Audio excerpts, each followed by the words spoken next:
Hello my dear friends, this is Pranav Priyadarshi और आप है प्रियदर्शी ऑनलाइन क्लासेस में। गाइज, आज की इस क्लास में आपका हार्दिक हार्दिक स्वागत करते हैं। और आपको पता होगा कि अभी जो हमारा टॉपिक चल रहा है वो चल रहा है हमारा मगध का उत्कर्ष।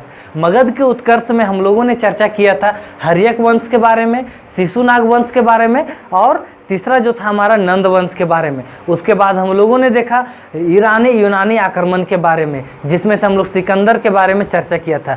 अब जो मौर्य वंश की चर्चा करना है, तो मौर्य वंश को चर्चा करने से पहले हम लोग चर्चा करेंगे जैन धर्म और बौद्ध धर्म के बारे में, क्योंकि ये दोनों धर्म के बारे में जब तक आप चर्चा नहीं करोगे तब तक आपको मौर्य वंश पूरा क्लियर नहीं होने वाला है। तो सबसे पहले हम लोग जैन धर्म और बौद्ध धर्म के बारे में आज चर्चा करेंगे।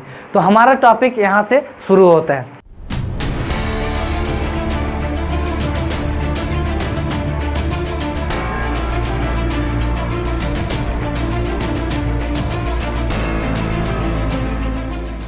डियर फ्रेंड्स, जैन धर्म और बौद्ध धर्म एक ऐसा धर्म रहा जो हमारा भारत का अपना धर्म है, जो यहीं से उत्पत्ति हुआ। अब इसका उत्पत्ति का कारण क्या था और ये कब हुआ, तो हम लोग जब इसका आकलन करते तो पता चलता है कि 6ठी शताब्दी के आसपास, यानी कि 600 BC के आसपास ये धर्म की उत्पत्ति हुई।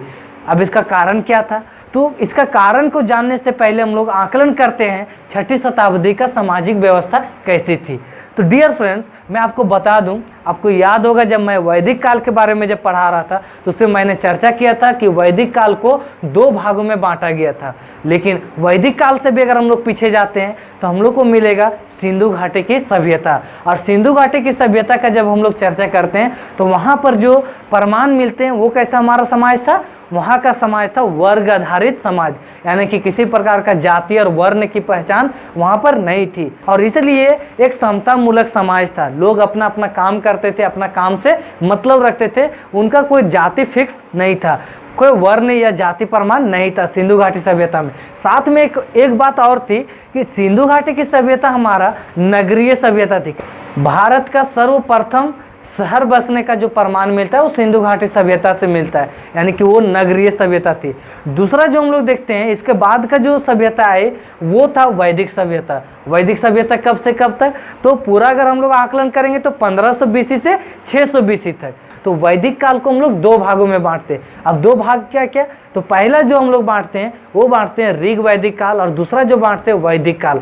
ऋग वैदिक काल में हम लोग रखते हैं, इसका जो डेट रखते हैं वो 1500 BC से 1000 BC तक, और वैदिक काल का जो डेट रखते हैं हम लोग वो रखते हैं 1000 से 600 BC तक। और अभी मैं क्या बताया कि 6ठी शताब्दी के आसपास के समाज को आकलन करनी है, यानी कि हम लोग 600 BC के आसपास कैसा समाज था इसका आकलन आज हम लोग करेंगे। इसी से हम लोग को पता चलेगा कि आखिर इन दोनों धर्मों का उत्पत्ति कैसे हुआ। दरअसल इस बौद्ध धर्म के बारे में बहुत सारे कथाएं और चर्चाएं मिलती हैं उनके धर्म ग्रंथ में, जो ये बताते हैं कि पहले से भी इस तरह का बुद्ध के विचारधारा से पहले से भी था, परंतु उसका पुख्ता प्रमाण नहीं होने के कारण हम लोग आकलन करते हैं बुद्ध के जन्म के समय से। और साथ में जैन धर्म की जब आप बात करोगे तो उसमें भी वैसा ही है।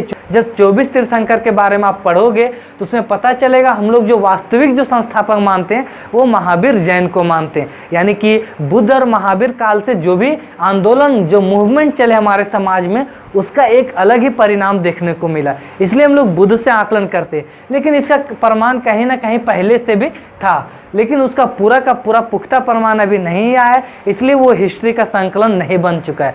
तो अभी हम लोग चर्चा करते हैं कि 6ठी शताब्दी में कैसा था हमारा समाज। 6ठी शताब्दी का समाज का जब हम लोग आकलन कर लेंगे तो ये हम लोग को पता चल जाएगा कि इनके उत्पत्ति का कारण क्या था। जब 6ठी शताब्दी के आसपास में जब सामाजिक व्यवस्था का आकलन करते हैं तो इसका एक प्रमाण जो मिलता है, जो सबसे मुख्य था, वो था वर्ण व्यवस्था। कि वह जो समाज था वो था वर्ण व्यवस्था पर आधारित समाज, यानी कि समस्या का जो मूल जड़ था वो था वर्ण व्यवस्था। अब वर्ण व्यवस्था का कैसे प्रमाण मिला, तो वर्ण व्यवस्था का जो चर्चा मिलता है, जो पहली बार जो वर्णन मिलता है वो हमारा मिलता है ऋग्वेद का 10वां मंडल का पुरुष सूक्त में। यानी कि ऋग्वेद का 10वां मंडल जो है वो वर्ण व्यवस्था को चर्चा करता है। और वर्ण व्यवस्था क्या था, डियर फ्रेंड्स, वर्ण व्यवस्था के बारे में मैं इससे पहले एक सेपरेट वीडियो बना चुका हूं, जिसमें बेहतरीन तरीके से मैं एनालिसिस किया हूं, जो आपको सजेशंस लिंक में नज़र आ रहा होगा। आप चाहेंगे तो वहां से भी देख सकते हैं, परंतु मैं यहां पर थोड़ा सा बता देता हूं और इसके बाद हम लोग आगे के टॉपिक को चर्चा करेंगे। वैदिक काल में हमारा 4 वर्ण का निर्माण किया गया था, जिसमें पहला जो था वो था ब्राह्मण, दूसरा था क्षत्रिय, तीसरा था वैश्य और चौथा था शूद्र। ब्राह्मण के बारे में कहा जाता है कि ये ब्रह्मा के मुख से जन्म लिया। ब्रह्मा कौन थे? ब्रह्मा के बारे में कहा जाता है वो दुनिया के रचयिता थे। जो ज्योग्राफी जो पढ़ रहे हैं उनको पता होगा कि दुनिया का निर्माण कैसे हुआ, और यहाँ पर बताया जा रहा है कि ब्रह्मा के द्वारा पूरा सृष्टि की रचना हुई। उनके द्वारा ये बताया गया कि ब्रह्मा के मुख से, ब्रह्मा तो एक पुरुष हुए, अब पुरुष के मुख से ब्राह्मण का जन्म हुआ, और इनको जो काम दिया गया वो काम दिया गया पूजा पाठ कराने का। इनको शिक्षा, संपत्ति, सारे अधिकार दिए गए। ये सारे से ये तीनों के तीनों वर्ण का ये सर्वश्रेष्ठ होगा, ऐसा ब्रह्मा जी ने इनको कह दिया। उसके बाद जो सेकंड जो वर्ण था वो था क्षत्रिय।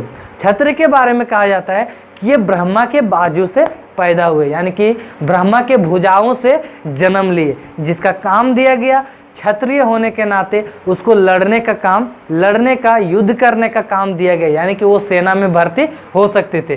परंतु इनको भी शिक्षा, संपत्ति, शस्त्र का अधिकार दिया गया था, यानी हथियार रख सकते थे, शिक्षा ग्रहण कर सकते थे और संपत्ति रख सकते थे। तीसरा जो वर्ण में आता है वो हमारा वैश्य। वैश्य जो थे वो व्यापारी वर्ग से थे, और इनको जो काम दिया गया वो मुख्यतः व्यापार करने के लिए दिया गया। इस तरह से तीनों वर्णों का काम दिया गया।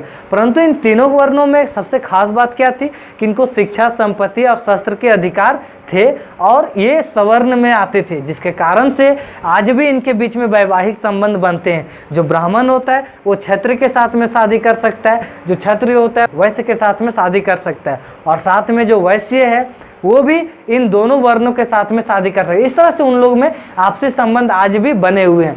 अब जो चौथा वर्ण जो था वो था शूद्र। शूद्र को कहा गया कि ब्रह्मा के पैर के तलवे से जन्म लिया, और इसलिए इनको गंदे काम को सौंपा गया। जैसे गंदे काम कैसे? तो कपड़ा धोना, चमड़ा काटना, मरे हुए मांस को खाने के लिए मजबूर करना, बर्तन के, मिट्टी के बर्तन बनाने का कार्य करना, किसानी करना, मजदूरी करना, सड़क नालियों को साफ सफाई करना, झाड़ू लगाना, ये सब जो चीज़ें थी, जो एक तरह से अमानवीय जो कार्य जो होते थे, जो गंदे काम थे, उसको इन शूद्र अतिशूद्रों को जबरदस्ती थोपा गया, जिसके कारण से बहुत सारे समस्या उत्पन्न शुरू हो गए। तो वर्ण व्यवस्था से क्या परिणाम आए? तो डियर फ्रेंड्स, मैं आपको बता दिया था अभी पहले, इससे पहले चर्चा किया था, ये जो वर्ण व्यवस्था था वो कहीं ना कहीं असमानता पर आधारित था, और इसलिए इसके कारण से शूद्र अतिशूद्रों के साथ में एक गुलाम, एक जलील, एक शोषित, एक पीड़ित की जैसा उनके साथ में बिहेव किया जाता। साथ में इन शूद्रों अतिशूद्रों को मंदिर में भी प्रवेश करने के लिए वंचित कर दिया गया। यदि वो मंत्र को सुन लेते थे तो उनके कान में पिघलता हुआ शीशा को भर दिया जाता था। यदि वो मंत्र का उच्चारण कर लेते थे तो उनका जीभ को काट दिया जाता था। इस तरह से बहुत ज़्यादा प्रचंड मात्रा में शोषण होना शुरू हुआ, जिसके कारण से लोग जो थे उत्तर वैदिक काल के बाद से जो 6ठी शताब्दी में जब सामाजिक व्यवस्था की जब आप आकलन करोगे तो आपको पता चलेगा कि लोग जो थे सो तराई तराई होना शुरू हो गए, पूरा बाप माए करना शुरू हो गए कि यार इतना ज़्यादा शोषण कैसा। अब जिस व्यक्ति को काम करने का भी ढंग से अधिकार नहीं हो उसको जबरन यज्ञ कराने का भी कहा जाता था। इसमें से बहुत सारे हमारे ऐसे फ्रेंड होंगे जिनको तकलीफ हो सकता है, परंतु आप किसी भी बुक को उठाकर देख लो, एक ब्राह्मण के द्वारा ही लिखा गया किताब को उठाकर देख लो, आपको उसमें 6ठी शताब्दी की जो सामाजिक व्यवस्था थी उसमें इस सारी बातों को चर्चा मिलेगी। ये सारे जो समाज में देखने जाने लगे, अंधविश्वास, छुआछूत, भेदभाव, पाखंडवाद, ये सब जो देखे जाने लगे, ये बहुत ही बड़ा विघटन का कारण बना, उस वैदिक काल का विघटन का कारण बना। जितने भी भारत में जो रहने वाले जो लोग थे वो एक नए विकल्प की तलाश कर रहे थे कि कोई ऐसा भी धर्म हो जिसमें हमको मान सम्मान मिल सके, कोई ऐसा भी धर्म हो जो हमारे साथ में भेदभाव, छुआछूत ना कर सके। ऐसी स्थिति में क्या हुआ कि 6ठी शताब्दी के आसपास में जैन धर्म और बौद्ध धर्म की उत्पत्ति हुई। जब भारत में समस्या जब ज़्यादा उत्पन्न होने लगी तो उस वक्त जो विकल्प के तौर पर जो हमारे बीच में आए वो था बौद्ध धर्म और जैन धर्म। ये बौद्ध धर्म और जैन धर्म के बारे में बहुत सारे ऐसा बातें जो कहा गया है, कहा जाता है कि ये जैन धर्म और बौद्ध धर्म बहुत पहले से ही था। जैसे आप जैन धर्म के बारे में जब आप पढ़ोगे तो उसमें माना जाता है कि 24 तीर्थंकर हुए, और सबसे अंतिम तीर्थंकर जो हुए वो महावीर स्वामी हुए। इससे पहले 23 तीर्थंकर हुए जो अपने इस तरह के आंदोलन चला रहे थे, लेकिन महावीर को वास्तविक संस्थापक माना जाता है। वो क्यों? क्योंकि महावीर के समय में ज़्यादा काम हुए, जो समाज में जो प्रचार प्रसार का जो काम था जैन धर्म का, वो बहुत ज़्यादा मात्रा में हुआ। उसी तरह से तथागत गौतम बुद्ध के बारे में कहा जाता है। तथागत गौतम बुद्ध भले ही 6ठी शताब्दी के आसपास में 563 ईसा पूर्व में वो जन्म लिए, परंतु इनका जो विचारधारा का जो आप देखोगे तो आपको कहीं ना कहीं इंडस वैली सिविलाइजेशन से भी मैच करेगा।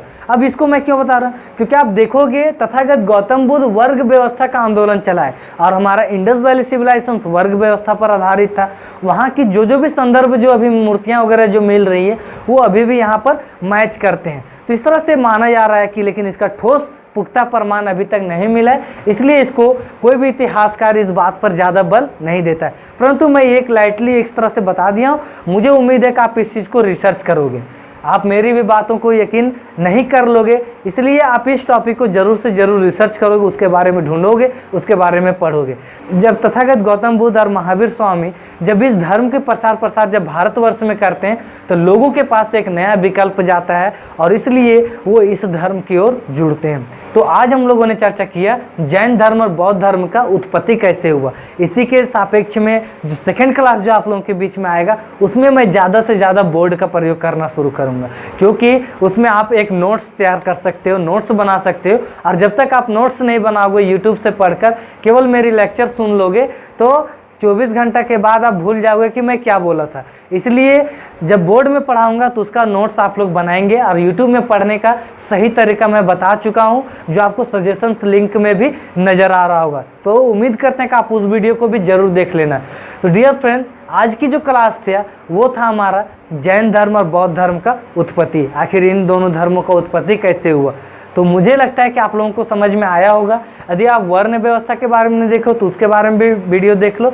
बस आज के टॉपिक का अगर निष्कर्ष अगर निकाला जाए तो सिर्फ ये निष्कर्ष निकलेगा कि जो 6ठी शताब्दी के आसपास में जो सामाजिक व्यवस्था था वो असमान सामाजिक व्यवस्था था, और इसलिए तथागत गौतम बुद्ध के जो आंदोलन चलते हैं उसका परिणाम ये हुआ कि वर्ण व्यवस्था टूटकर वर्ग व्यवस्था में फिर से बदलना, लोग आपस में जुड़ना शुरू हो गए थे। परंतु ये कुछ समय तक रहा।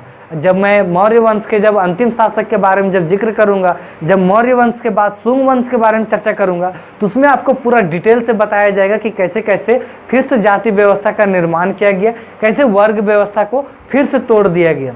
तो मैं आज की क्लास को यहीं पर समाप्त करता हूं। उम्मीद करते हैं कि आप लोगों को समझ में आई होगी, और यदि आप लोगों को इसमें किसी तरह का कोई कमेंट करना हो तो बेशक आप कर सकते हो। परंतु गाइज एक चीज़ आप एकदम स्पष्ट समझ लो, मैं हिस्ट्री बता रहा हूं और इसका संदर्भ आपका बहुत सारा किताब में मिलेगा। मैं अपने से मनगढ़ंत कहानी आपके बीच में शेयर नहीं कर रहा हूं जो आप कुछ भी आकर कमेंट कर दोगे। मेरे इस कमेंट बॉक्स में कुछ भी कमेंट करने से पहले आप खुद भी उस चीज़ को आकलन कर लेना और उसके बाद यहाँ पर कमेंट करना, क्योंकि मुझे एजुकेशन चैनल के तौर पर एक बताने का मौका मिला है और मैं जो चीज़ें हैं उसको तो मैं बताऊंगा ही। आपको बुरा लगे या अच्छा, उससे मुझे कोई फर्क नहीं पड़ता है, लेकिन जो सच्चाई उसको तो मैं आपके बीच में रखूंगा ही। चलिए, खैर आप लोगों ने हमारे इस वीडियो को देखा, इसलिए मैं आपको बहुत बहुत धन्यवाद देता हूँ। उम्मीद करते हैं हम लोग फिर से मिलेंगे, तब तक के लिए bye bye, take care, love you to all, thank you guys.